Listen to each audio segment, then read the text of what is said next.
ಈಶಾವಾಸ್ಯೋಪನಿಷತ್ತಿನ 13ನೇ ಮಂತ್ರವು ಜೀವ ಮತ್ತು ಜಗತ್ತಿನ ಪರಿಪೂರ್ಣತೆಯ ತತ್ವವನ್ನು ಅತ್ಯಂತ ಸೂಕ್ಷ್ಮವಾಗಿ, ಗಂಭೀರವಾಗಿ ಹಾಗೂ ಆಳವಾಗಿ ವಿವರಿಸುವ ಮಹತ್ವಪೂರ್ಣ ತತ್ವಗ್ರಂಥವಾಗಿದೆ. ಈ ಮಂತ್ರವು ಜೀವನದಲ್ಲಿ ಎಲ್ಲವನ್ನೂ ಸಂಪೂರ್ಣತೆಯ ದೃಷ್ಟಿಯಿಂದ ನೋಡುವ ದಾರಿಯನ್ನು ವ್ಯಕ್ತಿಗೆ ತೋರಿಸುತ್ತದೆ. ಪೂರ್ಣಂ ಎಂಬ ಪದ ಮಂತ್ರದಲ್ಲಿ 3 ಬಾರಿ ಬರುತ್ತದೆ.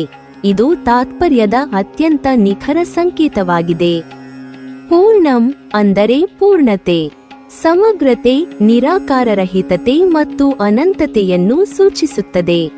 ಜೀವನದಲ್ಲಿ ನಾವು ಸಾಮಾನ್ಯವಾಗಿ ಎದುರಿಸುವ ಕೊರತೆ, ಅಲ್ಪತೆ, ಅಪೂರ್ಣತೆ ಇವುಗಳನ್ನು ಮನುಷ್ಯನು ತೊರೆದು ಜಗತ್ತನ್ನು ತನ್ನ ಪರಿಪೂರ್ಣತೆಯಲ್ಲಿ, ಸಂಪೂರ್ಣತೆಯಲ್ಲಿಯೇ, ಸರ್ವತಂತ್ರತೆಯಲ್ಲಿಯೇ ಕಾಣಬೇಕೆಂದು ಈ ಮಂತ್ರವು ತಿಳಿಸುತ್ತದೆ.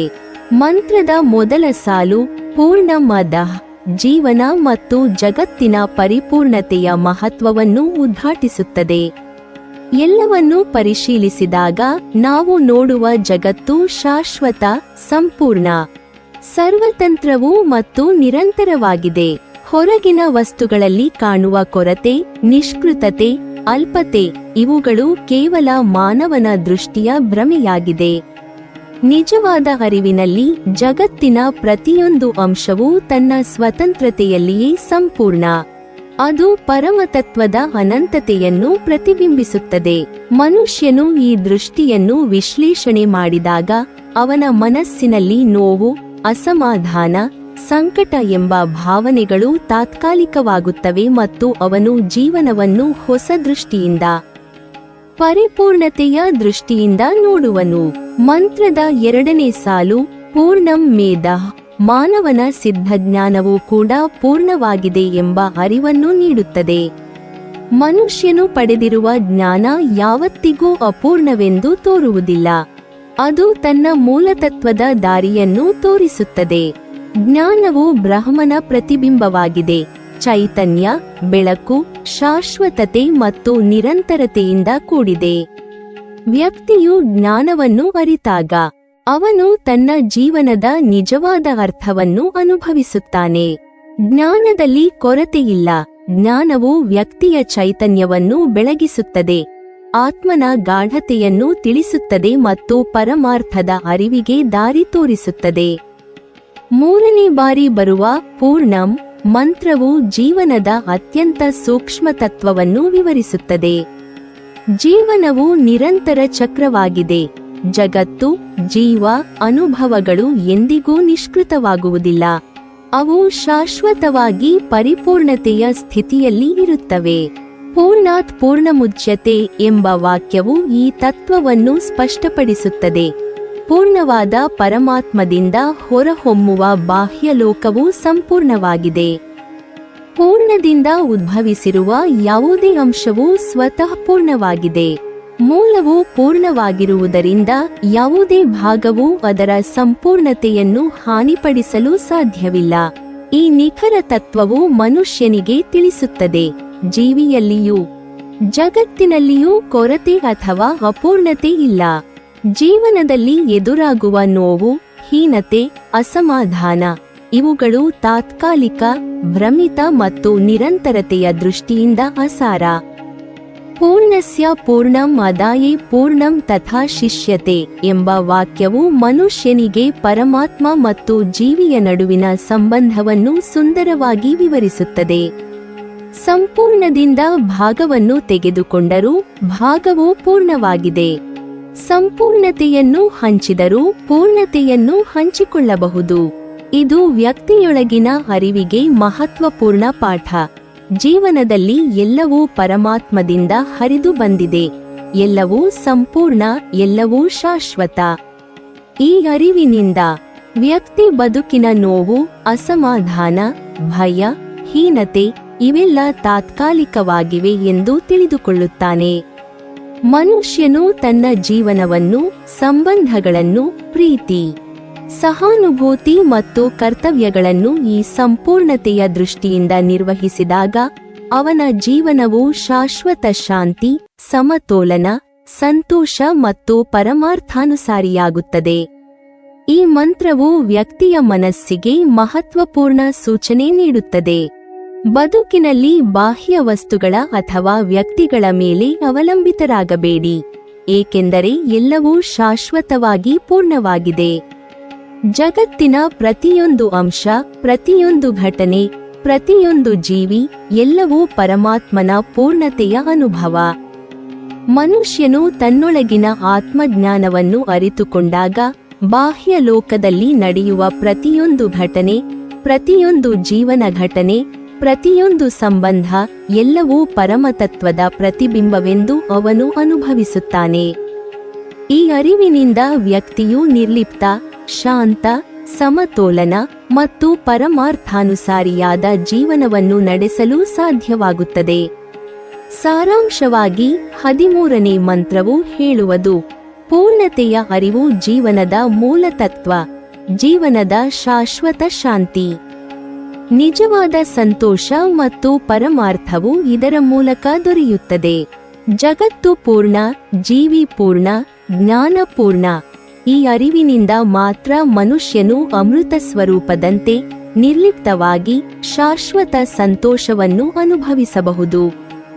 ಈ ಮಂತ್ರವು ಜೀವನದ ಪರಿಪೂರ್ಣತೆಯ ತತ್ವವನ್ನು ತಿಳಿಸುತ್ತಾ ಮನುಷ್ಯನ ಮನಸ್ಸನ್ನು ಶಾಶ್ವತ ಶಾಂತಿ, ಸಮತೋಲನ, ಸಂತೋಷ ಮತ್ತು ಪರಮಾರ್ಥಮಯ ಜೀವನಕ್ಕೆ ಕರೆದೊಯ್ಯುವ ಮಾರ್ಗವನ್ನು ಪ್ರಸ್ತುತಪಡಿಸುತ್ತದೆ.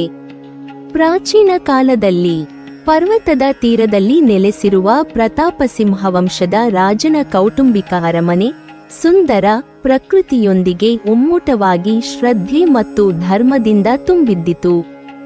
ರಾಜ ನರೇಂದ್ರನು ತನ್ನ ರಾಜ್ಯದಲ್ಲಿ ಎಲ್ಲ ಧರ್ಮ, ಧಾರ್ಮಿಕ ಆಚರಣೆ, ಶ್ರದ್ಧೆ ಮತ್ತು ರಾಜಕೀಯ ಸಮತೋಲನವನ್ನು ನಡೆಸುತ್ತಿದ್ದರೂ ಅವನ ಮನಸ್ಸಿನ ಆಳದಲ್ಲಿ ಒಂದು ಅಸಮಾಧಾನ ಚಿರಂತನವಾಗಿ ಇದ್ದಿತು.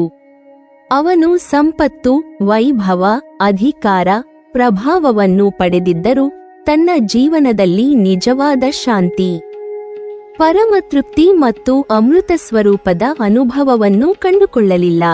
ಅವನು ಯಾವತ್ತೂ ತನ್ನ ಮನಸ್ಸಿನಲ್ಲಿ ಮೂಡಿದ ನೋವು, ನಿರ್ಲಿಪ್ತತೆ, ಕೊರತೆಯಿಂದ ಹುಟ್ಟಿದ ಖಿನ್ನತೆಯನ್ನು ತಡೆಯಲು ಸಾಧ್ಯವಾಗುತ್ತಿಲ್ಲ ಎಂದು ಅರಿತನು.